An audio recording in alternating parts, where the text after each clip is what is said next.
বিসমিল্লাহির রহমানির রহিম। আসসালামু আলাইকুম। আমার নাম আব্দুল আউয়াল। ছেলেবেলায় আমার আব্বু আম্মু আমাকে পড়াশোনা করাতে চেয়েছিলেন অন্য লাইনে। আমার বড় ভাই আব্দুল করিম, উনি আমার থেকে 7 বছরের বড়। আমার যখন 14 বছর বয়স, তখন আমার ভাই একজন হুজুর হিসেবে মসজিদে কাজ করতেন। আমার আম্মু আমার জন্মের 5 মাস পরে হঠাৎ উনি একদিন মারা যান। আব্বু বেশি শিক্ষিত আর ধনী না হওয়ার ফলে আমার ভাইকে সংসার দেখতে হতো বলে ভাইয়া খুব বেশি বয়সের আগেই মাদ্রাসায় চাকরি আর কাজ করতে লেগে যান। আমার ভাইয়া কবিরাজি চিকিৎসাও শিখেছিলেন, খুব বেশি না হলেও মোটামুটি শিখেছিলেন বলা যায়। একদিন সকালে আমাদের বাসায় একটা অল্প বয়সী ছেলে আসে, যার বয়স আমার থেকেও কম। সে এসে আমার ভাইকে ডেকে বলেছিল, করিম ভাই, হুজুর ডাকে আপনাকে, এখনই যাওয়া লাগবে। আমার ভাই কিছু না ভেবেই চলে গেলেন। এর পরের দিন আমার ভাই সন্ধ্যায় বাড়ি ফিরে এলেন। আমার আব্বু কাঠের দরজা মেরামত করার জন্য পেরেক আর হাতুড়ি নিয়ে কাজ করছিলেন। আমি তখন রুমে বসে পড়াশোনা করছিলাম। আমি রুম থেকে দেখলাম আমার ভাইয়া আমার আব্বুর সাথে কথা বলছেন। ভাইয়া স্বাভাবিকভাবে আব্বুর সাথে কথা বলছিলেন, আমাকে কেন হুজুর বানালেন আব্বা? আমি তো হতে চাই নাই। আপনি আমাকে হুজুর বানালেন, আর বড় হুজুর বানালেন কবিরাজ। আমি এসব কিছুই চাই নাই। একথা শুনে আমার আব্বু ভাইয়াকে বললেন, কি বলছিস তুই? আল্লাহর রাস্তায় পড়াশোনা করে আফসোস করছিস, জাহান্নামে যেতে চাস? ভাইয়া তখন ওনার ঘাড় বাঁকা করে চুলকাতে চুলকাতে বললেন, যাব, জাহান্নামে যাব, তবে আপনাদের সবাইকে নিয়ে যাব। এই কথা বলে ভাইয়া আব্বুর হাত থেকে হাতুড়ি কেড়ে নিয়ে সজোরে আমার আব্বুর মাথায় একটা আঘাত করলেন। আমার আব্বু তার মাথায় হাতুড়ের আঘাত লাগায় অজ্ঞান হয়ে যান, আর মেঝে রক্তে ভেসে যায়। এরপর ভাইয়া আমার রুমের দিকে তাকালেন। ওনার চাহনিটা যেন শয়তানের চাহনি ছিল। মুখ থেকে লালা ঝরছিল আর চোখ থেকে পানি। আমি পালাবো আগে না নিজের জান বাঁচাবো, সে কথা ভাবতে ভাবতে দরজা বন্ধ করে দেই রুমের। কিছুক্ষণ পর ভাইয়া আমার দরজার লক ভাঙতে থাকেন। 3-4 মিনিট হাতুড়ি দিয়ে দরজার উপর বাড়ি দিতে দিতে দরজার লক ভেঙে উনি আমার রুমের ভেতরে প্রবেশ করলেন। আর আমাকে মারতে আসলে এলাকার লোকজন এসে ওনাকে ধরে ফেলেন। আমি বুঝলাম যে বাসায় হাতুড়ি দিয়ে লক ভাঙার শব্দ শুনে ওনারা এসেছেন। ভাইয়া আমাকে মারতে চাইছে দেখে সেই লোক ভাইয়াকে ধরে বললেন, পালাও পালাও, যাও এখান থেকে। ঘর থেকে বের হওয়ার সময় আমার ভাইয়া হাত ধরে বাতাসের ভয়েসে আমার কানে কানে বললেন, আমি আসবো, তোর জন্যই আসবো, তোকে আমার সাথে যেতেই হবে, তুই পার পাবি না। আমি ভাইয়ার কথা শুনে এক ঝাড়া দিয়ে আমার হাত থেকে ওর হাত ছাড়িয়ে দৌড়ে রুম থেকে বের হয়ে চলে আসি। রুম থেকে বের হয়ে আমি আব্বুর সামনে এসে দাঁড়িয়ে পড়ি আর আমার আব্বুর মৃতদেহের দিকে তাকাই। এরপর আমার ঘর থেকে আসা আমাকে সাহায্য করা সেই লোক এর আত্মচিৎকার শুনে আমি ভয় পেয়ে দৌড়ে বাইরে এসে আমার বয়সী একটা ছেলের সাথে ধাক্কা খাই। আমি দেখি সে এক মনে আমার বাসার সামনেই দাঁড়িয়ে কি যেন দেখছিল। হঠাৎ সে আমাকে দেখে বলল, পালাও। আমি সেখানে অজ্ঞান হয়ে যাই। জ্ঞান ফিরলে আমি নিজেকে আমার ভাইয়ের সেই মাদ্রাসায় পড়তেন সেই মাদ্রাসার একটা কক্ষে আমি নিজেকে খুঁজে পাই। আমার সামনে ছিলেন একজন হুজুর। আমার জ্ঞান ফিরতে উনি আমাকে বললেন, আমি আসগর, এই মাদ্রাসার শিক্ষক। কি হয়েছে তোমার? তোমার বাবার ওই অবস্থা কি করেছে? তোমার ভাই কোথায়? আমি ওনার কথা শুনে আমার আব্বুর কথা জিজ্ঞেস করলে হুজুর আমাকে বললেন, তোমার বাবা আর এই দুনিয়াতে নেই। কেউ কোনো কিছু দিয়ে এমনভাবে আঘাত করেছে যেন মাথা ফেটে অনেকটা ভেতরে ঢুকে গেছে, আর সাথে সাথেই তোমার বাবা মারা গেছে। কিন্তু তোমার ভাই কোথায়? আমি তখন হুজুরকে রাতের সব ঘটনাগুলো খুলে বলি। হুজুর আমাকে বলেন, কি বলছো? তোমার ভাইকে তো পুলিশ খুঁজছে। এরপর আমি হুজুরকে বলি, হুজুর গতকাল কোথায় গিয়েছিলেন বড় হুজুরের সাথে? আসার পরেই এমন অবস্থা। হুজুর আমাকে বললেন, বড় হুজুর মানে? আমজাদ হুজুরের কথা বলছো? আমি মাথা নেড়ে হ্যাঁ বোধক সম্মতি জানাতেই উনি বললেন, তোমার ভাইয়াকে আমজাদ হুজুর একটা রোগীর বাড়িতে নিয়ে গিয়েছিলেন গতকালকে, চলো ওনার সাথে দেখা করি। এরপর হুজুর আমাকে আমজাদ হুজুরের কাছে নিয়ে গেলেন। উনি বললেন, গতকাল তোমার ভাইকে নিয়ে জিনের আসর হয়েছে এমন একটা রোগী দেখতে গিয়েছিলাম। ছেলেটা ছিল তোমার বয়সী। রোগীর পরিবারের ভাষ্যমতে জিনের আসর ছিল তার, কিন্তু তেমন কিছু ছিল না বলে আমরা তোমার ভাইয়া সেখান থেকে চলে আসি। এরপর তোমার ভাই আমাকে বলে, হুজুর আমি বাসায় যাই, আমার জরুরি কাজ আছে, এই বলে সে চলে যায়।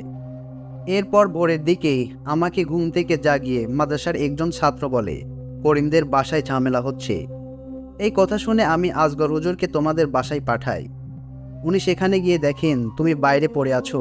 কি হয়েছে? আমি তখন আমজাদ হুজুরকে সব ঘটনা খুলে বলি। এও বলি যে ভাইয়া বাসায় আসার পর থেকেই খুব বাজে আচরণ করছিলেন আব্বুর সাথে। তার মুখ দিকে লালা ঝরছিল আর চোখ কেমন যেন হয়ে গিয়েছিল। আমজাদ হুজুর এই কথা শুনে বললেন, জিনের আচর হয়েছে মনে হয় তোমার ভাইয়ের উপর। আমি তো ওকে চিনি, ওর তো এমন করার কথা না। কি হয়েছে বুঝতে পারছি না। এরপর আমজাদ হুজুর আজগর হুজুরকে বললেন আমাকে ওনার ঘরে নিয়ে যেতে। আজগর হুজুর আমাকে ওনার ঘরে নিয়ে আসলে আমি ওনাকে বলি যে ভাইয়া বলেছেন উনি আসবেন, উনি আমাকে নিতে আসবেন, আরও কি সব। এর মানে কি? আজগর হুজুরের মুখে তখন এক কালো ছায়া, আর উনি বলেন খোদ শয়তানের বাদশা, তোমার ভাই খুব বেশি খারাপ কিছুর হাতে বন্দী। তোমার ভাইকে খুঁজে পেতে হবে, আর আমাদের তৈরি থাকতে হবে। খারাপ কিছু মানে? তুমি ছোট, এখন এত কিছু বুঝবে না। আমাকে তৈরি করুন হুজুর, আমি কবিরাজি শিখব, আল্লাহর কালামের শক্তি অর্জন করব, আমাকে শেখান। ভাইয়াকে খুঁজে বের করে ওকে আমি ভালো করে তুলব। এই রাস্তা থেকে পালাবার বা পেছন ফেরার কোনো উপায় নেই বাবা। তোমার ভাই আমাদের আমজাদ হুজুরের ছাত্র ছিলেন, ভালো ছেলে ছিলেন উনি। তুমি থাকবা? তুমি কি রাজি আছো নিজের জীবন বদলে ফেলতে? তুমি ভালো ছাত্র, সামনে আল্লাহর ইচ্ছা থাকলে ভালো ভবিষ্যৎ তোমার। তুমি কি সেই সুন্দর ভবিষ্যৎ ত্যাগ করবা? আল্লাহ আমাকে এই মোড়ে এনেছেন হুজুর, আপনি আমাকে শেখান। আমি আমার বাবাকে হারালাম আজ, আমার ভাইকে আমার খুঁজে পেতে হবে। সে আমার একমাত্র পরিবার। এখন এখন হুজুর আমাকে কবিরাজি এবং আল্লাহর রাস্তায় শয়তানের বিরুদ্ধে একজন যোদ্ধা হিসেবে তৈরি করতে রাজি হন। বছরে বছরে চলে আমার শিক্ষা, এভাবে 12টা বছর কেটে যায়। আমি শিখেছিলাম আর বিভিন্ন জায়গায় আমার ভাইকে খুঁজছিলাম। আমার ভাইকে আমি কোথাও খুঁজে পাচ্ছিলাম না। আর আমি শয়তানি কোনো অস্তিত্ব খুঁজে পাইনি এই 12 বছরে। আস্তে আস্তে দিন পার হতে থাকে, আর আমি আমার ভাইয়ের খোঁজ করা জারি রাখতে থাকি। কিন্তু আশা যেন প্রায় ছেড়েই দিয়েছিলাম। এর কয়েক বছর পর একদিন আজগর হুজুর আমাকে ডেকে বললেন, আউয়াল, তুমি এখন প্রস্তুত। এই 16-17 বছরে আমি কখনোই তোমাকে কোনো কাজে নিয়ে যাইনি, তবে একটা সমস্যা পেয়েছি যার চিকিৎসার কাজ তোমাকে করতে হবে। যাবে আমার সাথে? তোমার ভাই ফিরে আসবে, তবে তোমাকে তার ভেতরে থাকা শয়তানের মোকাবেলা করতে হবে। তোমাকে এখন থেকে অভ্যস্ত হতে হবে। তুমি এখন প্রস্তুত? যাবে? আমি ইনশাল্লাহ বললে অবশ্যই যাব, জানাই হুজুরকে। সেদিন সন্ধ্যার পর আমরা একটা বাসার সামনে গিয়ে দাঁড়াই। হুজুরের হাতে বাসার ঠিকানার কাগজ। বাসার সামনের আমার মতো বয়সী একজন ভদ্রলোক ছিলেন। উনি আমাদের সালাম দিলেন আর জিজ্ঞাসা করলেন, আপনারা কি কাজ করতে এসেছেন? হুজুর সালামের উত্তর দিয়ে বললেন, জি চলুন, রোগী দেখে আসি। এরপর হুজুর আর আমি সেই ভদ্রলোকটিকে ফলো করে ওনার সাথে ভেতরে গেলাম। বাসার ভেতরে গিয়ে দেখলাম একজন বয়স্ক মহিলা টেবিলের উপর মাথা দিয়ে চেয়ারে বসে আছেন। আমাদের দেখে উনি চোখ মুছতে মুছতে বললেন, এসেছেন আপনারা? আমার স্বামী, উনি কাল থেকে উদ্ভট আচরণ করছে, ওনাকে সাহায্য করুন দয়া করে। এরপর আমরা ওনাকে জিজ্ঞাসা করলাম কাল থেকে ওনার স্বামী ঠিক কি কি করছেন। এরপর উনি আমাদের যা বললেন তা ছিল কিছুটা এমন। আমার স্বামী পাশের এলাকায় একটি মুদির দোকানে কাজ করেন, খুব শান্ত স্বভাবের লোক। সে গতকাল উনি দোকানে গেলেন আর বিকালে ফিরে আসলেন। বাসায় এসে উনি কিছু না বলে, কিছু না খেয়ে বিছানায় এসে শুয়ে পড়লেন। আমি বারবার বললাম খেয়ে নাও। সন্ধ্যাবেলায় সে হঠাৎ ঘুম থেকে জেগে উঠে বাইরে চলে গেলেন। 2 ঘন্টা পরে বাসায় এসে আমাকে বলতে লাগলো যে সে ভাত খাবে। আমি তাকে ভাত দিলাম। সে দুজনের ভাত একাই খেয়ে ফেললো, আর এরপর আরও ভাত চাইলো। এরপর আমি ওনাকে বলি যে আর ভাত নেই। এই কথা শুনে উনি উঠে এসে আমার চুলের মুঠি ধরে আমার মাথা দেওয়ালের সাথে বাড়ি দিতে লাগলো, আর বলতে লাগলেন, কতদিন খায় না, ও না ডাকলে খাওয়াই হয় না। ওই ছেলেকে ধন্যবাদ, ও না ডাকলে সর্দার আমাদের ডাকেনি না। মরবি, সব মরবি। এইসব কথা বলে সে রান্নাঘরে গিয়ে বটি নিল, নিজের গলা কাটতে গেল। দরজায় কে যেন টোকা দিল। যে দেখি এই ছেলে আপনাদের মাত্র ভিতরে নিয়ে আসলো, সে দাঁড়িয়ে আছে। দরজা খুলে ও দৌড়ে এসে রান্নাঘরে গেল। আমার স্বামীর হাত থেকে বটি ফেলে দিয়ে বলল, তুই সর্দার, তোকে খুঁজছে, তোর আশেপাশে যে থাকবে তাকে মরণের স্বাদ গ্রহণ করতে হবে। এই কথা বলে সে জোরে জোরে হাসতে থাকে। এত বাজে হাসির শব্দ আমি কোনোদিন শুনিনি। এরপর এই ছেলে আর আমি আমার স্বামীকে রুমে এনে বিছানার সাথে বেঁধে দেই, আর ছেলেটা আপনাদের খবর দেয়। হুজুর দয়া করে ওনাকে বাঁচান, দোহাই লাগে। মহিলার মুখে এসব কথা শুনে আমি আর হুজুর সেই ছেলেটির দিকে তাকালাম আর জিজ্ঞাসা করলাম, আপনি আপনি কি করে জানতেন ওনার স্বামীর সমস্যা হচ্ছে? কিভাবে জানতেন? ছেলেটি উত্তর দিল, হ্যাঁ জানতাম, কিন্তু কিভাবে সেটা জানার সময় এখন না। আগে দোয়া করে ওনার স্বামীকে বাঁচান। এরপর আমরা মহিলার স্বামীর ঘরে ঢুকে দেখি মহিলার স্বামী বিছানার সাথে হাত পা বাঁধা। আমাদের দেখেই উনি আমাদের গালাগাল দিতে লাগলেন আর মোটা আওয়াজে আমাদের দিকে আঙ্গুল দিয়ে বলতে লাগলেন, এরে তোরা এই কাজে জড়াস না, তাহলে তোদের অবস্থাও করিমের মতোই হবে। এই কথা শুনে আমি অবাক হয়ে যাই আর দৌড়ে গিয়ে লোকটাকে জিজ্ঞাসা করি, করিম ভাইকে কিভাবে চেনেন আপনি? কে আপনি? করিম এখন কোথায় বলেন, আমাকে বলেন। আমার পাগলামি দেখে পেছন থেকে আমাকে ধরে বললেন, আওয়াল শান্ত হও, আমাদের ধোঁকা দিচ্ছেও, আমাদের কাজ করতে হবে, শুরু করি চলো। এরপর আমরা বিসমিল্লাহ বলে আল্লাহর কালাম এর আয়াত উচ্চারণ করতে লাগলাম আর সেই ব্যক্তির গায়ে ফু দিতে লাগলাম। এরপর আমরা এই রুমের চারপাশে আগরবাতির ধোঁয়া দিতে লাগলাম আর একটা দড়ি নিয়ে এসে আয়াত পড়ে সেটি থেকে গিট দিতে লাগলাম। আমরা যতবার গিট দিচ্ছিলাম ততবার সেই ব্যক্তি ব্যথায় চিৎকার করে উঠছিল। এরপর কোনো এক সময় রুমের কোনো এক কোণে তাকিয়ে একাধিক মহিলার কণ্ঠে বলতে লাগলো, সাহায্য করো আমাকে, বাঁচাও, সাহায্য করো, বাঁচাও আমাকে, বাঁচাও। রুমের এক কোণে তার তাকানো দেখে আমরাও সেদিকে তাকাই, কিন্তু কাউকে দেখতে পাই না। এরপর সেই ব্যক্তি হাত পায়ের বাঁধন ছিঁড়ে আজগর হুজুরের উপর এসে লাফ দেন আর ওনার গলা টিপে ধরেন। আমি আর আমার বয়সী সেই ছেলেটা ওনাকে ধরে হুজুরকে মুক্ত করি আর সেই ছেলেটা মহিলার স্বামীকে বাঁধার চেষ্টা করতে গেল। আমি হুজুরকে ধরে উঠাচ্ছিলাম। হুজুরকে উঠিয়ে আমি সেই লোকটার দিকে তাকিয়ে দেখলাম সেই লোকটি আমার বয়সী ছেলেটির কানে কানে ঠান্ডা হয়ে শুয়ে শুয়ে কি যেন বলছে। আমি আর হুজুর এই দেখে জলদি লোকটিকে বেঁধে ফেলি আর সেই ছেলেটিকে আমি টান দিয়ে আমার সামনে এনে বলি, কি বলেছে শয়তান আপনাকে? বলুন আমাকে, আমার ভাইকে নিয়ে কিছু বলেছে? বলুন। সেই ছেলেটি আমার দিকে ফ্যাল ফ্যাল করে তাকিয়েছিল, কিন্তু তিনি কিছু বলল না। তখন হুজুর আমাকে ধমক দিয়ে বলল, আওয়াল তুমি এখানে চিকিৎসা করতে এসেছো নাকি তোমার ভাইকে খুঁজতে? বের হও সবাই ঘর থেকে। বের হয়ে যাই সবাই। হুজুরের মুখে এই কথা শুনে আমি সেই ছেলেকে নিয়ে বের হয়ে আসি রুম থেকে। রুম থেকে বের হয়ে আসতে তসবিহ নিয়ে জিকির করতে থাকি। প্রায় 7-8 মিনিট পর হুজুর রুম থেকে বের হয়ে আসেন। বের হয়ে এসে উনি বললেন, সমস্যার সমাধান হয়ে গেছে, আওয়াল চলো মাদ্রাসায় ফিরে যাই। একথা বলে উনি আমার হাত ধরে আমাকে নিয়ে চলে যাচ্ছিলেন। আমি দেখলাম উনি যেন হাঁটতে হাঁটতে পড়ে যাচ্ছেন।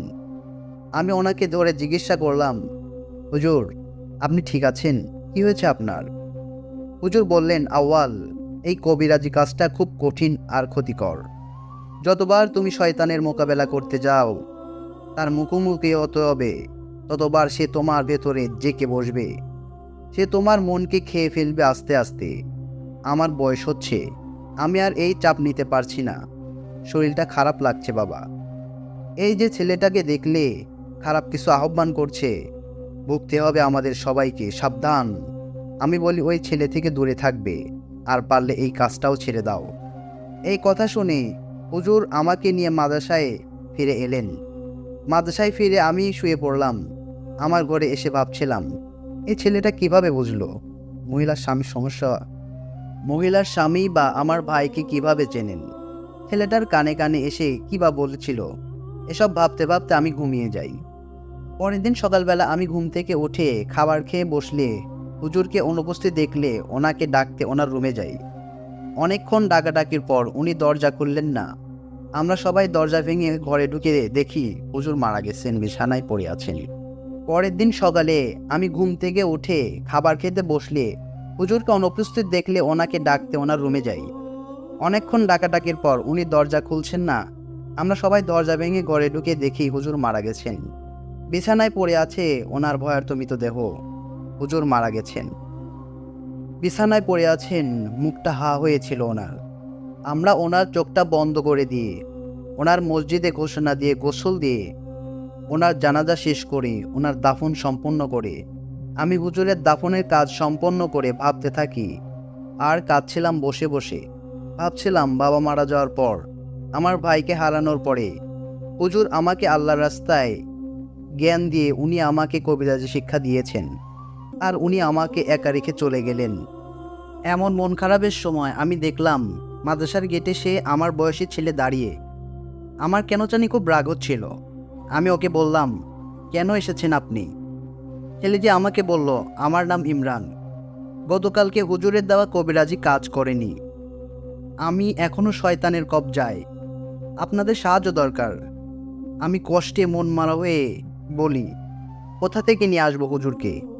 মৃত ব্যক্তি কি ফিরে আসে? হুজুরের সাথে এটাই আমার প্রথম কাজ ছিল। এর আগে উনি অনেক কাজ করে ফিরে এসেছেন, কখনো এমন অসুস্থ হননি। আর এবার এতই অসুস্থ হলেন যে একেবারে মারা গেলেন। এরপর উনি আমাকে বললেন, ইন্না লিল্লাহ। আল্লাহর দরবারে কে কখন ডাক পায় জানি না। আপনি একজনকে বাঁচাতে পারেন, দয়া করে চলুন। ওনার কথা শুনে আমি রেগে গেলে উনি বলেন, আপনি কবিরাজি শিক্ষা শিখেছেন মানুষের উপকার করতে না, তাহলে বিথাচ্ছেন কেন? ওনার কথা শুনে আমি রাজি হয়ে যাই। রাগে কষ্টে ক্ষোভে নিয়ে সব অনুভব করছিলাম। একসাথে আমি ইমরানের ভাষাতে বলছি। আমার বয়স তখন 12 কিংবা 13। আমার জন্মের পর থেকেই একটা ক্ষমতা ছিল, আমি খারাপ কিছুর অস্তিত্ব বুঝতে পারতাম, মাঝে মাঝে দেখতেও পারতাম। কিন্তু আমার কথা আমার মা আমার দাদু ছাড়া কেউ বিশ্বাস করতো না। আমার বাবা এজন্য অনেক বকাঝকা করতেন। আমাদের গ্রামের একটা ঘটনা ছিল। গ্রামের উত্তর পাশের দিঘিকে ঘিরে দিঘির কাছে যাওয়া বারণ ছিল, কারণ 5-7 বছর আগে এক বয়স্ক লোক নিজের গলা কেটে আত্মহত্যা করেছিল। আশ্চর্যের বিষয় হলো, যে লোকটি সেদিন গলা কেটে দিঘি ঝাঁপ দিয়েছিল, সেদিন থেকে টানা 2 দিন লোকটি দিঘির মাঝে ভেসেছিল। আশ্চর্যের বিষয় হলো, লোকটি যেদিন গলা কেটে দিঘিতে ঝাঁপ দিয়েছিল, সেদিন থেকে টানা 2 দিন লোকটি দিঘির মাঝে বেঁচেছিল জীবিত অবস্থায়। দিঘির পানি অনেক গভীর থাকলেও নদীর মাঝখানে গলা কাটা অবস্থায় দাঁড়িয়ে আছে। গ্রামের মানুষ ভয়ে 2 দিন পর লাঠিসোঁটা নিয়ে, মাছ ধরা টেটা নিয়ে সেই লোকটির দিকে ছুঁড়ে মারে, তাকে পানিতে ডুবিয়ে দেয়। পরের বছর একই দিনে একই ঘটনা আবার ঘটে। তারপর থেকে সেই দিঘির কাছে কেউ যেত না। যারা সেই দিকে মারা যেত, তারা ডুবে যাওয়ার আগে একই কথা বলতো, রাবা আল জালাম আসছে। এরপরে থেকে প্রতি ঈদে সেই দিঘির কাছে মসজিদে মিলাদ দোয়া মাহফিল হতো, যেন এই ঘটনা আর না ঘটে। আমি কথাগুলো বিশ্বাস স্থাপন করতে না পারায় একদিন রমজানের ঈদের পরের দিন মাগরিবের সময় সেই দিঘির কাছে যাই। দিঘির কাছে যেতে আমি দেখতে পাই একটি অবয়ব সেই দিঘির পানির মাঝখানে দাঁড়িয়ে আছে। আমি ভয় পেয়ে যাই, চোখের ভুল ভেবে সেখান থেকে চলে আসি। সেদিন রাতে আমি বাজে কিছু একটা অস্তিত্ব অনুভব করি। বাতাসে আওয়াজে আমাকে বলছে, আমাকে ভিতরে আসতে দে, আমি তোর সাথে মিলে মানব জাতিকে শেষ করে দিব। সেদিন রাতের বেলায় আমি একটি স্বপ্ন দেখি যে হঠাৎ কেউ আমার দরজা নাড়া দিচ্ছে। শব্দ পেয়ে বিছানা থেকে উঠে দেখি আমার আম্মু দরজা খুলে আমার থেকে অনেকটা সামনে চলে এসেছে। এরপর আমি দেখলাম আমার আম্মু দিঘির পাড়ে চলে এসেছেন হাঁটতে হাঁটতে। হঠাৎ আমি দেখলাম আমার আম্মু দিঘিতে ঝাঁপ দিলেন। এই দৃশ্য দেখে আমি আম্মুকে না বাঁচিয়ে বিষয়টা দেখছিলাম। আমার কেমন যেন ভালো লাগছিল। এদিকে আমার আব্বু আর দাদু জেগে ওঠে, আমাকে আর আম্মুকে খুঁজতে দিঘির পাড়ে চলে আসেন। আর দেখেন আমি দিঘির পাড়ে দাঁড়িয়ে আছি, আর আমার আম্মু দিঘির পানিতে ছটফট করছে। এই দেখে আমার আব্বু আমার আম্মুকে বাঁচাতে দিঘিতে নামেন। উনি আমার আম্মুকে বাঁচাতে পারেননি। এরপর আমার আর কিছুই মনে নেই। পরের দিন আমার চোখ খুললে আমি দেখি একজন হুজুর আর আপনার ভাই করিম আমার সামনে বসে আছে। সাথে আছেন আব্বু আর আমার দাদু। শুরুতেই আমি স্বপ্নের কথা মনে করতে আমার আম্মুকে খুঁজতে থাকি, কিন্তু কিছু বলার আগেই আমার আব্বু আমার গলা টিপে ধরে।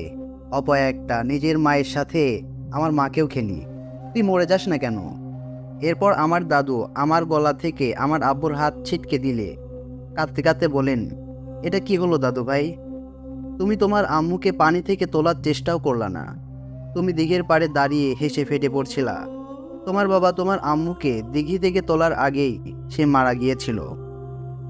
তোমার আম্মুকে বাসায় এনে দেখি তোমার দাদির ঘরের চালের সাথে জড়িয়ে পেঁচিয়ে নিজের জীবন দিয়ে দিয়েছে। কেন দাদু ভাই, কেন তুমি দিঘির পাড়ে গেলা? এরপর আমি মনে মনে ভাবি, এসব তাহলে স্বপ্ন ছিল না। বাস্তবে নিজেকে চরম দোষী ভাবতে ভাবতে কিছু বলার আগেই আপনার ভাই আর হুজুর আমাকে পরীক্ষা করে আমার আব্বু আর দাদুকে বললেন, এই ছেলের ভেতরে কোনো জিনের বাস নেই, ও সম্পূর্ণ সুস্থ, আপনারা চিন্তা করবেন না। এই বলে আপনার ভাই আর হুজুর চলে যান। সেদিন রাতের বেলা আমি আমার ঘরে ঘুমাচ্ছিলাম। তখন আমি কিছু বাজে অস্তিত্ব টের পাই। এরপর আমি ঘুমের মাঝে দেখি একটা বাড়ি, যার বাহিরে ভয়ার্ত নজরে এক ছেলে দাঁড়িয়ে আছে বাইরের দিকে। তারপর আমি বিছানা থেকে উঠে দাঁড়িয়ে আমার ঘুমের ঘোর ভাঙল একটা ছেলের ধাক্কায়। আমি তখন দেখলাম যে ছেলের ধাক্কায় ঘোর ভাঙল সেই ছেলেটি একটু আগে দেখা আমার স্বপ্নের মতোই একটি বাড়ির সামনে দাঁড়িয়ে বাড়িটির দিকে তাকিয়ে আছে। হঠাৎ খেয়াল করলাম সে অজ্ঞান হয়ে মাটিতে পড়ে আছে। এরপর কয়েকজন লোক আমাকে আর ছেলেটিকে ধরাধরি করে নিয়ে যাচ্ছিল। এমন সময় ঘর থেকে করিম হুজুর আপনার ভাই বেরিয়ে আসলেন। ওনাদের হাতে একটি বটি আর গায়ে রক্ত লাগানো ছিল। ওনাকে দেখে সবাই ভয়ে এদিক ওদিক ছোটাছুটি করতে লাগলো। করিম হুজুর আমার সামনে এসে দাঁড়ালেন। ওনার চোখ জ্বলে গিয়েছিলেন আর জিহ্বাটা বেরিয়ে গিয়েছিল। উনি আমাকে ফিসফিস করে বললেন, আসবো, তোর জন্য আসবো। আগে তোর ভাইকে মারবো, পরে তোকে জিম্মায় দিব, মনে রাখিস। মারজান। তারপর আমি অজ্ঞান হয়ে যাই। সকালে উঠে দেখি আমি আমার দাদুর কোলে শুয়ে আছি। আমার দাদা আমাকে জানালেন গতকালকে আমাকে কিভাবে পেয়েছেন। আমার দাদার কথা শুনে আব্বু বললেন, শয়তানেই ছেলে, আমাদের ঘরে শয়তানের প্রতিনিধি হয়ে জন্মেছে, ওকে বের করে দাও, বের করে দাও আব্বা। আর কত জীবন খাবে ও আমি জানি না, বের করে দাও। আব্বুর কথা শুনে আমার দাদু ঠিক করলেন আমাকে শহরের বাসায় পাঠিয়ে দিতে হবে। পরের দিন সকালে আমার দাদু গ্রামের এক পরিচিত লোকের সাথে করে শহরে পাঠিয়ে দেন। সেখান থেকে আমি পড়াশোনা করি আর একটা রেস্টুরেন্টে কাজ করি। আমি প্রতি রাতে মারজান আল জালামকে অনুভব করি। আমাকে কবজায় করেছে। আমার ছোটবেলা থেকে কিছু জিনিস দেখার ক্ষমতা আছে। আমি মাঝে মাঝে বুঝতে পারি মারজান আল জালাম যেন ক্ষতি করছে সেই মহিলার স্বামীকে বাঁচালেন। আর যেই লোক আমার খুব কাছের ছিলেন, আমি যে রেস্টুরেন্টে কাজ করি তার বাইরের একটি দোকানের মালিক ছিলেন উনি। আদর করতেন আমাকে। বহুদিন পরে আমি ঘুমিয়ে স্বপ্ন দেখছিলাম যে লোকটির ক্ষতি হচ্ছে, যেমনটা আমার আম্মুর সাথে আর আপনার বেলায় দেখেছিলাম যে ওই মহিলার স্বামী ক্ষতি হচ্ছে। আমি ঘুম থেকে উঠে দৌড়ে ওনাদের বাসায় চলে যাই। আমার বাসা আর ওনার বাসা একই রোডে। রাতে মাঝে মাঝে আমরা একসাথে ফিরতাম। ওনার বাসায় কখনো যাইনি, কিন্তু চেনা ছিল। আমি যেদিন প্রথম মারজান আল জালামের কবজায় পড়েছিলাম, সেদিন আপনার ভাই আর হুজুর দেখতে আসলে মারজান আল জালাম আপনার ভাইয়ের শরীরে চলে যায় আর আপনার আব্বুকে মেরে ফেলে। আর এখন সে আপনাকে মারার জন্য মরিয়া হয়ে খুঁজছে। তার মুখে এই ঘটনা শুনে আমি চায়ের দোকানের বেঞ্চ থেকে উঠে ওর মুখের সদরে একটা ঘুষি মারি। বলি, তুই দায়ী আমার ভাইয়ের এই অবস্থার জন্য, তুই দায়ী আমার আব্বুর মৃত্যুর জন্য, তুই দায়ী আমার এমন অবস্থার জন্য, তুই দায়ী। তুই সেদিন মরে গেলি না কেন? তাহলে আমার ভাই তোদের বাসায় যেত না আর আমাদের এসব কিছু হতো না। আমি ইমরানকে মেরেছিলাম চায়ের দোকান থেকে। বাকি লোকজন কি হয়েছে জানতে চাইলে ইমরান ওদের দূরে পাঠিয়ে দেয়। আমাকে বলেন, আমি মানছি আমার দোষ, এই জন্যই আজ এতগুলো মানুষ কষ্ট পাচ্ছে। এখন একটাই উপায়, যদি না কেউ কষ্ট পাক, আপনার ভাইকে খুঁজে বের করতে হবে আর মারজানকে শেষ করতে হবে। ইমরানের কথা শুনে আমি শান্ত হয়ে বলি, 12-13 বছর ধরে আমি নিজেও আমার ভাইকে খুঁজে যেন পাচ্ছি না। এরপর ইমরান বলেন, আমরা দুজন মিলে সিদ্ধান্ত নিলাম ভাইকে খুঁজব। তখন আমার মাথায় একটা প্রশ্ন ওকে দেয়। আমি ইমরানেরকে জিজ্ঞাসা করি, আচ্ছা, মহিলার স্বামী উনি কেন সাহায্য চাচ্ছিলেন? মারজানের ঘটনা বুঝলাম, কিন্তু আল জালামকে? আমরা জানি আল জালাম একটি আরবি শব্দ, এর অর্থ হচ্ছে অন্ধকারের সর্দার। উত্তর ইমরান বলেন, এ বিষয়ে আমি কিছু জানি না। আমি ইমরানকে আবার জিজ্ঞাসা করি, মারজান যদি আমার ভাইয়ের শরীরে থাকে তাহলে মহিলার স্বামীকে কে কবজায় করলো? এর উত্তরে ইমরানের জানা ছিল না। সেদিন চায়ের দোকান থেকে বেরিয়ে আমি আর ইমরান বাসায় চলে যাই। রাতের বেলা আমি আমজাদ হুজুরের ঘরে গিয়ে সব কিছু খুলে বললে উনি বলেন, আওয়াল, এসবের কিছুই আমি জানতাম না। তোমার ভাই আমার জন্যই ওই জায়গায় গিয়েছিল। কিন্তু একটা বিষয় খেয়াল করছো, আমিও তো গিয়েছিলাম, আমার তো কিছু হয়নি। আমি হুজুরকে কিছু না বলে নিজের ঘরে চলে আসি। আমি ঘুমিয়ে গিয়েছিলাম, এমন সময় আমার ঘরে দরজা জোরে জোরে নক করার শব্দ পেলাম। দরজাটা খুলে দেখি একজন মাদ্রাসার স্টুডেন্ট, সাথে ইমরান দাঁড়িয়ে আছে। আমাকে দেখে বলল, আমার বাড়িওয়ালার অবস্থা ভালো না, ওই মহিলার স্বামীর মতো, দয়া করে দেখবেন চলুন। আমি কিছু না ভেবে আগরবাতি, আতর আর একটা তসবি নিয়ে চলে যাই ইমরানের বাড়িওয়ালার বাসায়। ওনার বাসায় গিয়ে দেখি বাড়িওয়ালার স্ত্রী ছেলে বসে আছে। আমাকে দেখে ওনারা আকুতি মিনতি শুরু করলো ওনাদের বাবার জীবন বাঁচানোর জন্য। জিজ্ঞাসা করলাম, কি হয়েছে? বাড়িওয়ালার ছেলে বললেন, আমার বাবা বৃদ্ধ মানুষ, হার্টের পেশেন্ট, হঠাৎ করে স্ট্রোক করে উনি প্যারালাইসিস হয়ে যান। আজ সন্ধ্যায় আমি আমার স্ত্রী নামাজ পড়ছিলাম। সাধারণত আমরা একসাথে নামাজ পড়ি না, কিন্তু আজ আমরা একসাথে এশার নামাজ পড়ছিলাম। এমন সময় ইমাম হিসেবে শব্দ করে সূরা পড়ছিলাম। হঠাৎ আমাদের রুমে আমার আব্বু ঢুকলেন আর আমাদের দুজনের গলা টিপে ধরে যায় নামাজ থেকে ফেলে দিলেন। আমাদের নামাজ ভঙ্গ হয়ে যায়। আমি একেবারে অবাক হয়ে যাই যে আব্বা তো প্যারালাইজড, এটা কিভাবে এখানে এলেন। এরপর আমার আব্বা চোখ উল্টে যায় আর উনি রান্নাঘরে চলে যান। রান্নাঘর থেকে উনি একটি বটি নিয়ে রাবা নাকি যেন বলে ওরা নিজের গলায় চালাতে নিলে আমি আর আমার স্ত্রী মিলে ওনাকে ধরে ফেলি। এরপর বাসায় চেঁচামেচি শুনে পাশের বাসার মানুষ চলে আসে আর আব্বাকে ওই অবস্থায় দেখে ভয়ে চলে যায়। একমাত্র ইমরান আমাদেরকে সাহায্য করে, আমার আব্বাকে রুমে বেঁধে রেখে আপনাদের আনতে যায়। কিছু একটা করুন ভাই, আমার আব্বা কি বাঁচবে না? আমি আপনাদের কথা শুনে আল্লাহর নাম নিয়ে প্রবেশ করি ওনার আব্বার রুমে।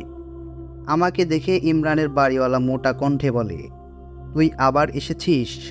তুই আবার এসেছিস? তোর ভাইয়ের মতো তুইও মরতে চাস? তোর ভাইকে আমরাই মেরেছি, এবার তুইও মরবি। এবার বাড়িওয়ালার মুখে এই সমস্ত কথা শুনে আমি প্রচণ্ড রেগে যাই।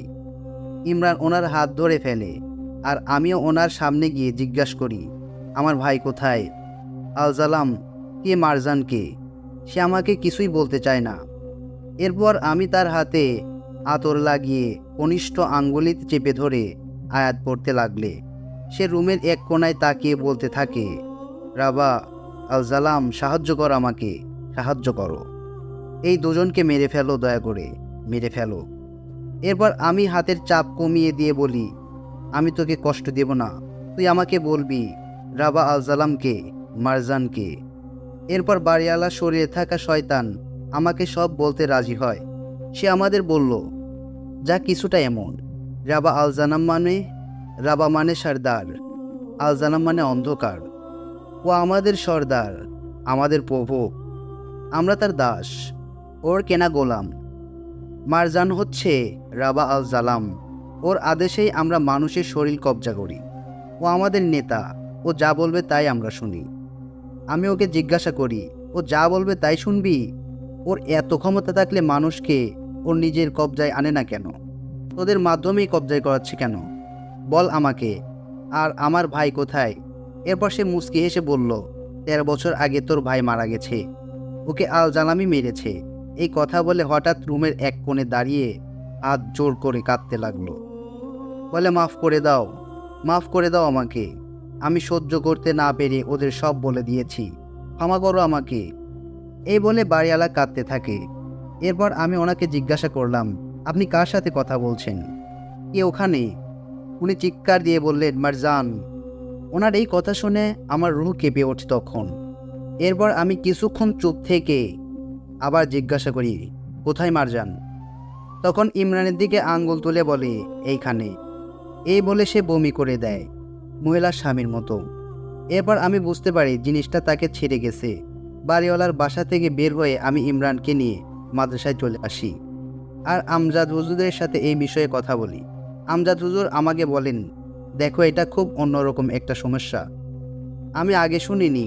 আমার যা ধারণা সেটা হচ্ছে মারজান একজন সর্দার, আর সে তার শাগরেদদের দিয়ে অন্য মানুষের শরীর কবজা করায়। কিন্তু কেন করে সেটা আমার জানা নেই। ইমরানের বোঝার ক্ষমতা আছে মনে হয়, এই ক্ষমতা দখল করার জন্যই সে এইসব করছে। আমি হুজুরকে জিজ্ঞাসা করি, তাহলে অন্যান্য ব্যক্তিদের সে কেন কবজায় করছে? হয়তো এই কাজ করে নিজের শক্তি বাড়াচ্ছে, ইমরানের শরীর কবজা করার জন্য।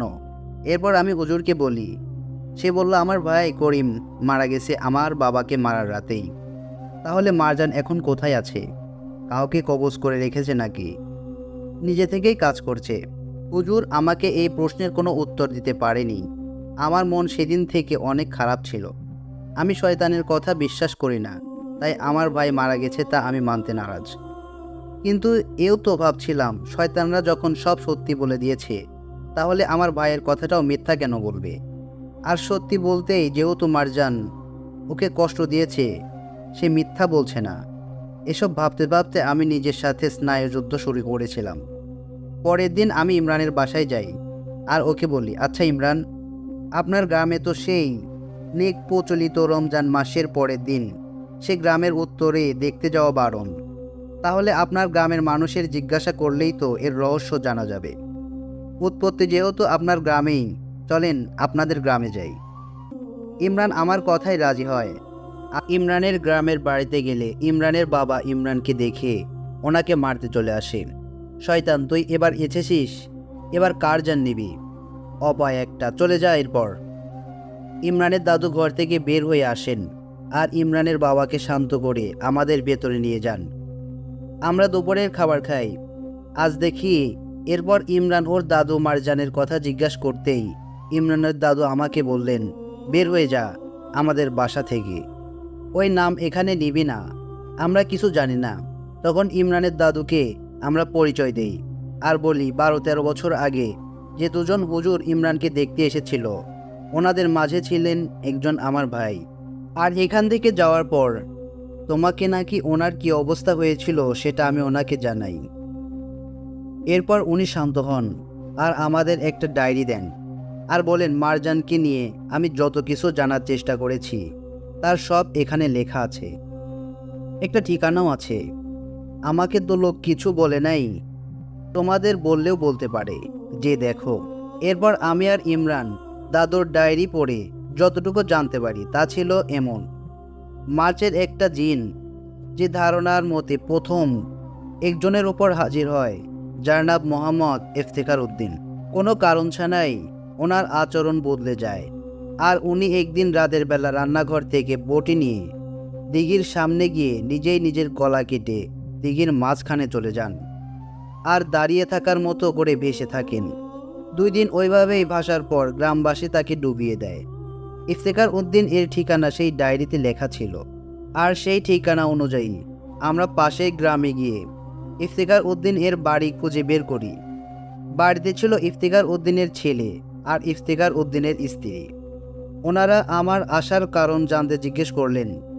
আমরা ওনাদের কারণ বললে ইফতেখার উদ্দিনের স্ত্রী আমাদের দূর দূর করে বাসা থেকে তাড়িয়ে দিলেন আর বললেন, আর কারো জান নিতে দেব না আমরা, যাও তোমরা। আমরা চলেই যাচ্ছিলাম হতাশ হয়ে। ঠিক তখন পেছন থেকে ইফতেখার উদ্দিনের ছেলে আমাদের ডাক দিয়ে বললেন, ভাই দাঁড়ান, কথা আছে।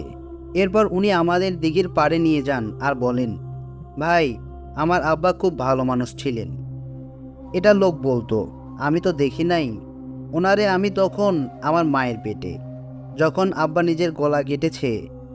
তবে আমি জন্মের পরে মুরব্বীদের কাছে শুনেছিলাম যে আমার নানা আসছিল, সে নাকি আমার আব্বা মরার 1 বছর আগে একইভাবে নিজের গলা কেটেছিল।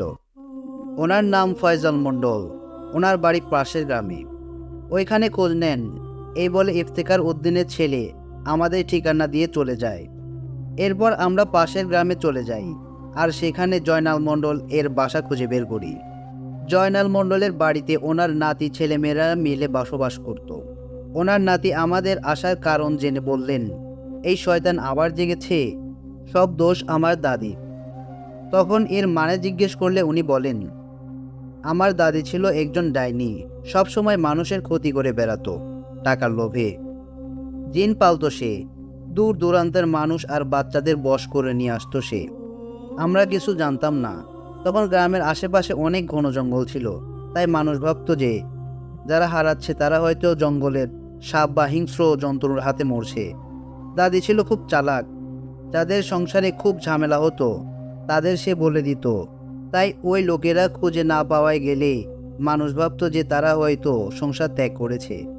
বাচ্চাগুলো আনতো যখন গোসল করতে দিঘি বা পুকুর পাশে ঝাঁপ দিত, মানুষ ভাবতো তাদের ছেলে মেয়েগুলো হয়তো পানিতে ডুবে গেছে।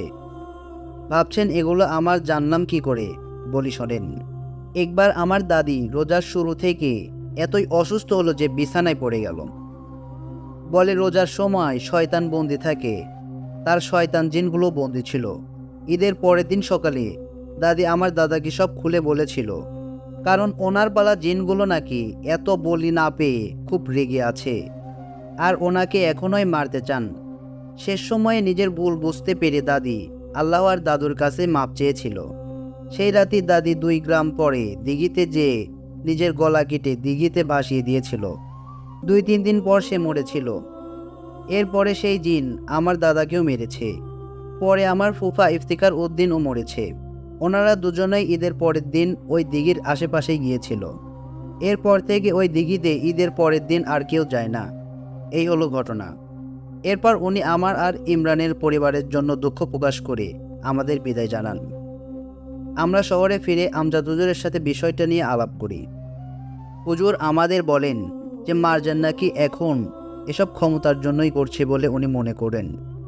বলি নিয়ে সে এত ক্ষমতা বাড়িয়েছেন, আর এখন সে এমন একজনকে চাচ্ছেন যার অতি আকৃষ্ট কিছু বোঝার ক্ষমতা আছে। কারণ ওর মাধ্যমে হয়তো সে কোনো কাজ হাসিল করবে বা ওর শরীরকে নিজেকে রুকিয়ে রাখতে পারবে। কারণ ইমরান ছোট থেকেই মারজানের শত্রু, তাই তার শরীরে গেলে কেউ মারজানকে সন্দেহ করবে না। আর ইমরানের ক্ষমতা কাজে লাগিয়ে সে মানুষের ক্ষতি করবে, আরও শক্তিশালী হবে। হুজুর আমাদের এও জানালেন যে আমাদের সবার আগে মারজানকে খুঁজে বের করতে হবে, যে আসলে সে কার শরীরে আছে। এরপর আমি আমার ঘরে চলে যাই আর ইমরান ওর বাসায় চলে যায়। সেদিন রাতে আমি এ বিষয়গুলো নিয়ে ভাবছিলাম, হঠাৎ আমার মাথায় একটা জিনিস বাড়ি খায়। ইমরানের বাড়িওয়ালা বলেছিল তোর ভাইকে আমরাই মেরেছি। তাহলে আমার ভাইয়ের উপর মারজান কি কখনো ভর করেনি? আমার ভাইয়ের কাছ থেকে পালানোর সময় কি বলেছিল আমরা আসব? এও বলেছিল যে ও আসবে, আর নাম বলেছিল মারজান। এরপর বলেছিল রাবা আল জালাম, মানে অন্ধকারের সর্দার। মারজান সাগরের জিনগুলোকে রাবা আল জালাম ডাকত, কিন্তু ও তো নিজেকে এই নামে ডাকবে না। আর আমরা আসব এর মানে মারজান জানবে না, কারণ মারজান আসলে সে বলতো আমি আসব। আমার এই কথাগুলো আমি সাথে সাথে আমজাদ হুজুরকে জানাই। আমজাদ হুজুর বলেন, আচ্ছা আওয়াল, এমন তো হতে পারে মারজান কখনো ইমরানের শরীর থেকে বের হয়নি, সে তার একজন শাগরেদকে দিয়ে করিমকে কবজা করেছিল। তাহলে কি ইমরানই মারজান? হুজুরের কথা শুনে আমার পায়ের নিচ থেকে মাটি সরে যায়। আমার খটকা লাগতে শুরু করে, কারণ ইমরানের বাড়িওয়ালাকে যখন জিজ্ঞেস করেছিলাম যে মারজান কোথায়, বাড়িওয়ালা ইমরানের দিকে আঙ্গুল তাক করে বলেছিলেন যে মারজান এখানে। তাহলে কি মারজান? এই ভেবে আমি তসবিহ ও প্রয়োজনীয় জিনিসগুলো নিয়ে ইমরানের বাড়ির দিকে রওনা দিই। ইমরানের বাড়িতে যেতে যেতে ভাবছিলাম, আমি কি তাহলে মারজানের সাথে থেকেই মারজানকে খুঁজছি? ভাবতে ভাবতে ইমরানের বাসায় পৌঁছে যাই। ইমরানের বাসায় পৌঁছে আমি ওর ঘরে বসে ওকে জিজ্ঞাসা করি, ইমরান, ছোটবেলায় যেদিন আমার ভাই আর আমজাদ হুজুর আপনার বাড়িতে এসেছিলেন, সেদিন আপনারা কয়জন ছিলেন ঘরে? উনি বললেন 5 জন। আমি জিজ্ঞেস করি কে কে? উনি উত্তর দেন, আমি, আব্বু, দাদু আর ভাই আর আমজাদ হুজুর। আমি ইমরানকে বলি, আমার ভাই আমার বাসার সামনে আপনাকে কি বলেছিলেন মনে আছে? উনি বলেছিলেন যে আসবো, তোর জন্য আসবো, নাম মনে রাখিস মারজান, রাবা আল জালাম। ইমরান বলল হ্যাঁ। আমি বললাম, আমাকে কি বলেছিল মনে আছে? বলেছিল আসবো। প্রথমত মারজান নিজেকে রাবা আল জালাম বলবে না, কারণ এটা ওর নাম নয়। আর উপাধি নাম ওর সাগরেদ দিয়েছে। দ্বিতীয়ত আমাকে আমার ভাইয়ের মাধ্যমে বলেছিল আমরা আসব, কিন্তু এটা যদি মারজান নিজে হতো, সে বলতো আমি আসব। আমরা কেন বলবে? আমরা কথা শুনে ইমরানও এই বিষয় নিয়ে ভাবতে থাকে আর আমার দিকে তাকাতে থাকে। একটু থেমে সে বলল, আপনি কি ভাবছেন আমি মারজানের কবজায়?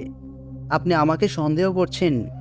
আমি তখন ইমরানকে বলি, আমাকে মাফ করবেন, কিন্তু আমি আপনাকে সন্দেহ করছি এর যথেষ্ট কারণ আছে।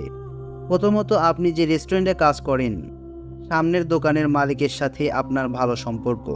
তাকে জিন কবজায় করেছিল, আপনার বাড়িওয়ালাকে কবজায় করেছিল।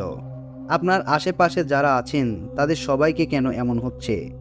কোনো উত্তর আছে? আমাকে প্রমাণ দিন আপনি মারজান নন। এরপর ইমরান রেগে গিয়ে আমাকে জোরে একটা ধাক্কা দিয়ে রুম থেকে বের হয়ে যায় আর বলতে থাকে, ছোটবেলা থেকে আমি ওকে খুঁজে বেড়াচ্ছি, প্রতিশোধ নিতে যাচ্ছি, আর আপনি বলছেন আমি মারজান? বাহ! এরপর আমি ওনার হাত ধরে বলি, সরি, কিন্তু আমাকে এটা করতেই হবে। কিন্তু আমি আমার হাতে থাকা তসবি পড়ে আর আমার জানা আয়াতগুলো পড়ে ইমরানের মাথায় হাত লাগিয়ে দেই। ওর কনিষ্ঠ আঙ্গুলি ধরি, ওর মুখে পবিত্র খেজুর গুজে দেই, দোয়া পড়তে থাকি। কিন্তু কোনো কিছুই আসর করছিল না ওকে।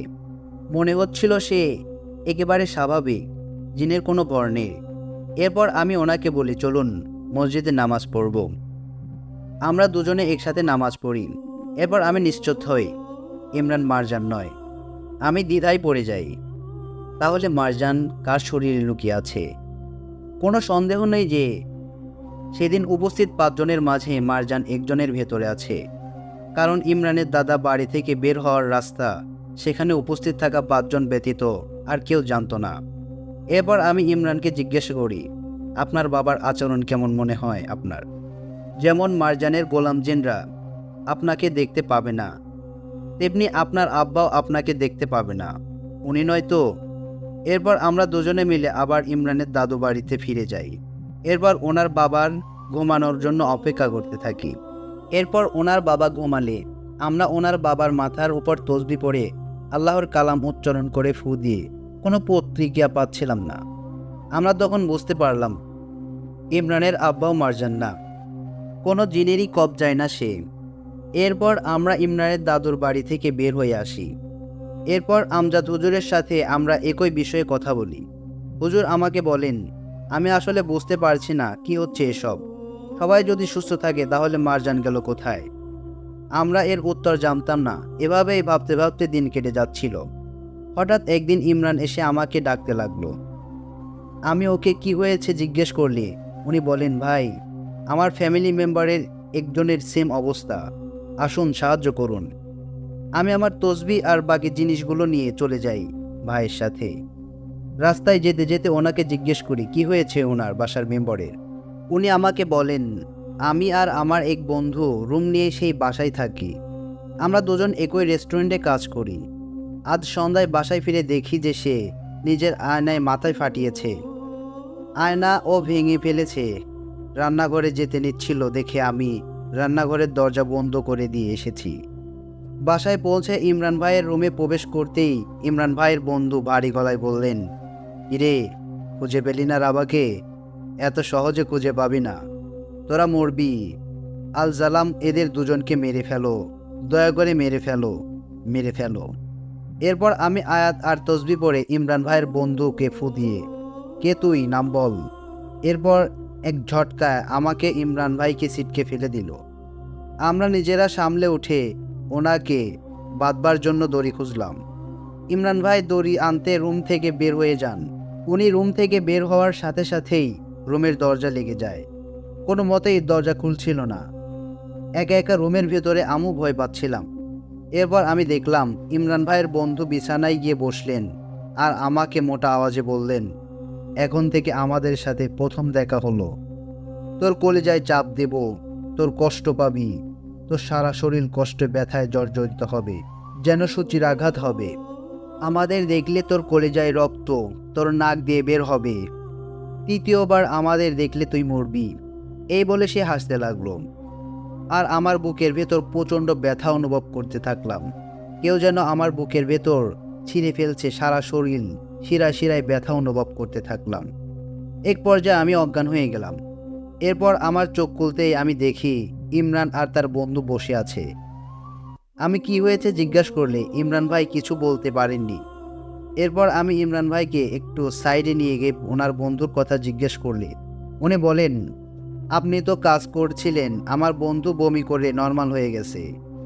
এই কথা শোনার পর তাই ফেরার প্রস্তুতি নেই, কিন্তু রুম থেকে বের হওয়ার আগেই বুকের ব্যথায় পড়ে যাই। ইমরান ভাই আমাকে বারবার জিজ্ঞেস করলেন কি হয়েছে। আমি তা ওনাকে কিছু বলিনি। এরপর আমি একটা রিকশায় করে মাদ্রাসায় ফিরি। মাদ্রাসায় ফিরে আমি আমজাদ হুজুরের সাথে বসে কথা বলছিলাম। আমি ওনাকে একবার জিজ্ঞাসা করলাম, হুজুর, যারা কবিরাজি করেন তারা আগে কিছু অনুভব করেন বা ক্ষতিগ্রস্ত হন? হুজুর আমাকে বললেন, আসলে আল্লাহর কালাম সব থেকে শক্তিশালী। ভালো হবে নিয়মিত কাজ করলেই কিচ্ছু হবে না, কিন্তু কেউ যদি এদের নিয়ে একেবারে আচ্ছন্ন হয়ে যায় আর ওদের সাথে বারবার যুদ্ধে জড়ায় তাহলে ক্ষতি হতে পারে। এরপর হুজুর আমার সাথে অন্য কথা বলার মাঝে থেমে গেলেন আর বললেন, আউয়াল, তুমি যে আমাকে জিজ্ঞেস করলা কি হয়েছে বলো আমাকে, তুমি কিছু অনুভব করছো? আমি হুজুরকে কোনো উত্তর না দিলে এক ধমক দিলেন তিনি। এরপর আমি চোখ থাপলে উনি আমাকে বললেন, এই এক শয়তানের পেছনে জীবন দিতে যাচ্ছ তুমি? নিজের জীবন নিয়ে ভাবো, এসব থেকে সরে আসো। এখন সময় আছে, শয়তান তোমাকে গ্রাস করে নিচ্ছে। কি হয়েছে বলো? এরপর আমি হুজুরকে ইমরান ভাইয়ের বন্ধুর বলা কথাগুলো বললে উনি আমাকে বলেন, প্রমাণ পাচ্ছ, মরে যাবা এভাবে তুমি। আমি আজকেই ইমরানকে ডেকে বলে দিব তুমি আর এসবে নেই।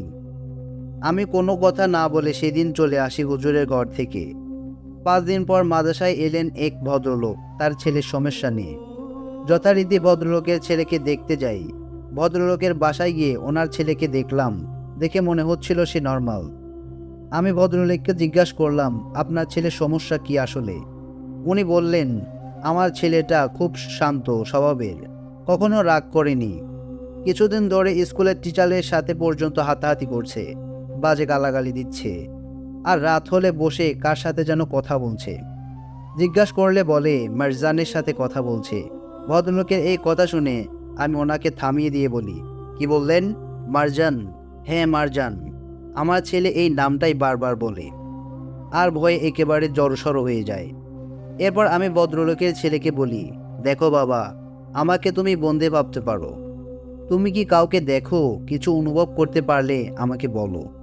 সে আমাকে বলে সে বিভিন্ন কিছু বাজে চেহারায় কিছু দেখে যা মানুষ না। তারা নাকি তাকে ধরতে চায়। বাজে চেহারার জিনিসগুলো যখন তাকে ধরতে পারে না তখন একটা বড় কালো ছায়া আসে তাদের মাঝ দিয়ে। সেই ছায়া সামনে এলে বাজে চেহারা জিনিসগুলো নাকি সেই ছায়া মূর্তিকে নাকি কর্নিশ করে 2 দিকে সরে যায় এবং সামনে জায়গা করে দেয়। ওই ছায়াটি নাকি মারজান।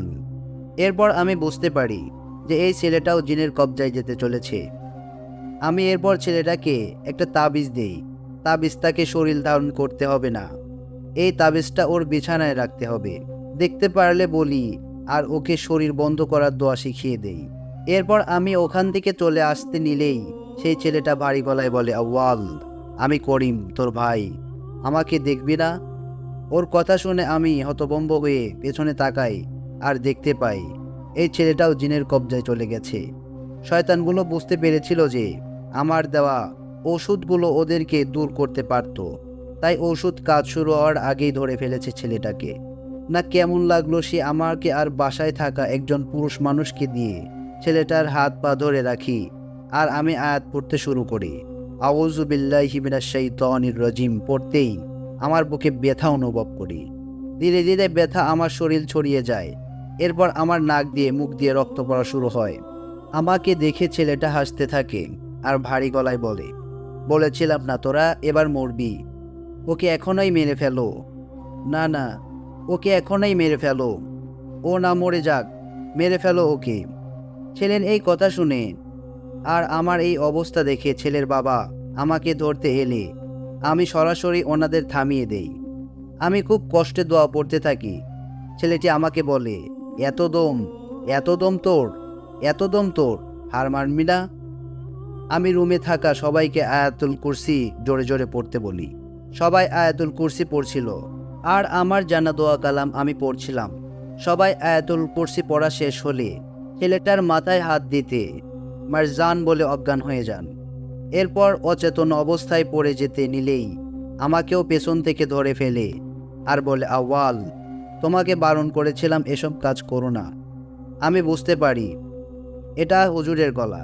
আমি স্বাভাবিক হয়ে আমজাদ হুজুরকে জিজ্ঞেস করি, হুজুর, আপনি এখানে কেন? হুজুর বলেন, তুমি আমাকে না বলে আবার এসেছো। মাদ্রাসার একজন ছাত্র আমাকে যে জানিয়েছে তুমি নাকি কাজে গেছো। আমি এখানে চলে এসেছি তোমাকে থামানোর জন্য। এসে দেখি তুমি নিজেই থেমে যাচ্ছ। আমি এবার আমজাদ হুজুরকে কিছু বলিনি। উনি আর আমি মাদ্রাসায় চলে যাই। আর ছেলেটি যে মারজান নাম বলছে সেটাই বা কিভাবে জানলেন? আমি হুজুরকে কিছু না বলে আমার ঘরে চলে আসি। হুজুরের বিষয়ে সন্দেহ হতে থাকে। সেদিনের 5 জনের মাঝে কয়জন বাকি আছে যাদের পরীক্ষা করা হয়নি ভাবতে থাকি। আমার ভাই নেই, ইমরান নয়, ইমরানের বাবা নয়, বাকি থাকলো ইমরানের দাদু আর হুজুর। আমি এরপর কিছু না ভেবেই ইমরানের কাছে চলে যাই আর ওকে বিষয়টা জানাই। ইমরানকে আমি জিজ্ঞাসা করি, আমজাদ হুজুর হতে পারে মারজান? তখন ইমরান কিছুক্ষণ ভেবে খুব চাঞ্চল্যকর একটা তথ্য দেয়। প্রথমবার যে মহিলার স্বামী জিনের কবজায় গিয়েছিল তার বাসার সকালে নাকি আমজাদ হুজুর মিলাদ পড়ানোর জন্য দাওয়াত পেয়ে এসেছিলেন। ইমরান নাকি দেখেছিল। এরপর আমরা প্যারালাইজ লোকটার অর্থাৎ ইমরানের বাড়িওয়ালার বাসায় গিয়ে জানতে পারি যে বাড়িওয়ালার ছেলে তার বাবার অসুস্থতার জন্য হুজুরকে বাসায় এনেছিলেন। এরপর সর্বশেষ ছোট ছেলেটার বাসায় হুজুর নিয়ে গিয়েছিলেন। সর্বশেষ কার বাসায় গিয়েছিলেন জানতে চাইলে তখন ইমরান আমার কাছে, আমি ওনাকে পরিচয় দিতে উনি বলেন, ওই লোকটা কে জানেন? আমি ওনাকে বললাম, কে? উনি বললেন, আমি যে রেস্টুরেন্টে কাজ করি সেটার মালিক। আমার আর বুঝতে বাকি রইল না যে মারজান আর কেউ নয়, মারজান হচ্ছে আমজাদ হুজুর। এতগুলো বছর ধরে মারজান আমজাদ হুজুরের শরীরে বসবাস করছে। আমি ইমরানকে জিজ্ঞাসা করি, আপনি এ বিষয় নিয়ে আগে আমাকে বলেননি কেন? ইমরান বলেন, হুজুর মিলাদের দোয়া পড়তে এসেছিল, সমস্যা কিভাবে বুঝবো বলেন? এরপর আমি ইমরানের সাথে বাজারে গিয়ে তসবিহ কিনে আর মাদ্রাসার সামনে আসি। আমি ইমরানকে সরাসরি তার গ্রামের বাড়ি চলে যেতে বলি। এরপর আমি মাদ্রাসার ভেতরে গিয়ে আমজাদ হুজুরকে বলি, হুজুর, গ্রামে একটা দাওয়াত আছে আর যাবেন? হুজুর যেতে রাজি হন। আমি কৌশলে হুজুরকে নিয়ে চলে যাই ইমরানের গ্রামের বাড়িতে। হুজুর আমাকে রাস্তায় বারবার জিজ্ঞেস করছিলেন, কোথায় যাচ্ছি, এই রাস্তায় কেন যাচ্ছি? আমি হুজুরকে বলছিলাম যে এদিকে আপনি আগেও এসেছিলেন না। আমরা ইমরানের বাসার কিছুদিন পর একটা নিমন্ত্রণ দাওয়াত পেয়েছি, ওখানে যাচ্ছি। এরপর হুজুর আমাকে কিছু জিজ্ঞেস করেননি। আস্তে আস্তে আমরা চলে এলাম। এরপর হুজুরকে আমি বলি যে আমরা ইমরানের বাসাতেই যাচ্ছি। একটু সামনেই দেখা যাচ্ছিল ইমরান ওর বাবা আর দাদুকে নিয়ে দাঁড়িয়ে আছে। এতক্ষণে ইমরান ওর দাদা আর বাবাকে সবকিছু বুঝিয়েছেন। আমি হুজুরকে পরীক্ষা করার জন্য আমার কিনে আনা নতুন তসবিটা হুজুরের সামনে এগিয়ে দিয়ে বলি, আপনার জন্য উপহার এনেছি মারজান। আমার কথা শুনে আমজাদ হুজুরের চেহারার রং বদলে যায়। এরপর উনি কিছু বললেন না। আমি জোর করে ওনার হাতে তসবি দিলে উনি ফেলে দেন। আমি এবার পেছন থেকে ওনার চোখে সাদা একটা কাপড় বেঁধে দেই। এরপর সবাই মিলে ধরে ইমরানের বাসার ভেতরে নিয়ে যাই। এরপর ওনাকে একটি গোল বৃত্ত বানিয়ে উনি সেখানে বসলে আমি ওনাকে জিজ্ঞেস করি, কেন এতগুলো জীবন, কোনো দামই কি নেই? আমজাদ হুজুর ভারী গলায় বললেন, আমার বলি চাই, আমার ইমরান চাই। ও আমার চেয়ে অনেক ক্ষমতাশীল। ওর শরীরে আমি থাকতে পারি, তাই এতদিন এত সব জিন বশ করে আর মানুষের ক্ষতি করে ক্ষমতা লাভ করেছিলাম। আমি যেন ইমরানের উপর ভর করতে পারি। আমাকে তোরা আমার কাজ করতে দে। এই কথা বলে আমি বুকে প্রচণ্ড ব্যথা অনুভব করতে থাকি আর মাটিতে লুটিয়ে পড়ি। আমাকে তখন মারজান বলতে থাকে, তৃতীয়বার, এখন তোর সময় শেষ আউয়াল। বারণ করেছিলাম, সাবধান করেছিলাম তোকে, যাস না, এই কাজ করিস না, তুই মানলি না, এবার তুই মরবি। এরপর আমি অচেতন হয়ে যাই। অচেতন হয়ে যাওয়ার অবস্থায় চলে যাচ্ছি দেখে ইমরান উঠে দাঁড়িয়ে মারজানকে বলছে, আমার দোষ সব, আমার জন্য তুই আওয়ালের ভাইকে মারলি, হুজুরকে ধরলি আর আমার মা দাদিকে মারলি। আমি সেদিন দিঘির পাড়ে না গেলে তুই কিছুই হতো না। আর কত জান নিবি তুই? আমাকে চাস? তোর এই নে, আমাকে নিয়ে যা। এরপর এই বলে ইমরান এই বৃত্তের ভিতরে পা নিলে আমি ইমরানকে কোনো রকমে ধরে ফেলি। ইমরান এরপরে মাটিতে পড়ে যায়। ওর বাবা ওর দাদু ওকে ধরে ফেলে। এরপর আমি ইমরানকে আগে থেকে জোগাড় করে রাখতে বলা একটা খাসি নিয়ে আসতে বলি। ইমরান খাসি নিয়ে আসলে আমি সেই খাসিটাকে বৃত্তের ভেতরে ঢুকিয়ে হুজুরের কনিষ্ঠ আঙ্গুলে চেপে ধরি আর সবাইকে দোয়া পড়তে বলি। আমি আমার তসবিহ হুজুরের গলায় ঝুলিয়ে দিয়ে দোয়া পড়তে থাকি আর আমার পায়ের নিচ থেকে মাটি কাঁপছিল। আমার মুখ দিয়ে পানির মতো রক্ত বেরোচ্ছিল। আমি তারপরে দোয়া পড়তেই যাচ্ছিলাম। আমি অজ্ঞান হয়ে যাচ্ছিলাম মনে হচ্ছিল। এরপর আমি ইমরানকে বলি হুজুরের গলা থেকে তসবিহ সরানোর জন্য। ইমরান তসবিহ সরালে আমজাদ হুজুর অজ্ঞান হওয়ার একটু আগে আমজাদ হুজুর বমি করা শুরু করে আর অজ্ঞান হয়ে গেলেন। এরপর আমি অজ্ঞান হয়ে যাই। জ্ঞান ফিরতে দেখি আমজাদ হুজুর আমার সামনে আর খাসিটা এখনও দাগের ভেতরে। হুজুরকে টর্চার করার ফলে মারজান তার শরীর থেকে বের হতে বাধ্য হচ্ছিল। হুজুরের বয়স হয়ে গিয়েছিল, তাই তার শরীরে দুর্বল থাকায় মারজান বেশি শক্তি প্রয়োগ করতে পারেনি। মারজান হুজুরের শরীর থেকে বেরিয়ে মাধ্যম হিসাবে খাসিটার শরীরে চলে গেছে, কারণ দাগ দিয়ে যে যাওয়ার সময় তা বন্ধ করা ছিল। দেখলাম খাসিটা দাগ থেকে বের হওয়ার জন্য ছটফট করছে, কিন্তু বের হতে পারছে না। আমি নিশ্চিত হলাম যে মারজান এখন সেই খাসিটার শরীরে। এরপর আমিও ইমরানের বাবা মিলে খাসিটার গলায় তসবিহ দিয়ে দোয়া পড়ে মারজানকে খাসিতে বন্দি করে খাসিটাকে নিয়ে সেই দিঘির পাড়ে জবাই করে ফেলে দিয়ে আসি। একটা কবর করে সেখানে ওকে কবর দেই। এরপর হুজুরে জ্ঞান ফিরে হুজুর এই 12-13 বছরের কিছুই মনে করতে পারেন না। আজকের ঘটনা শোনার জন্য সবাইকে ধন্যবাদ।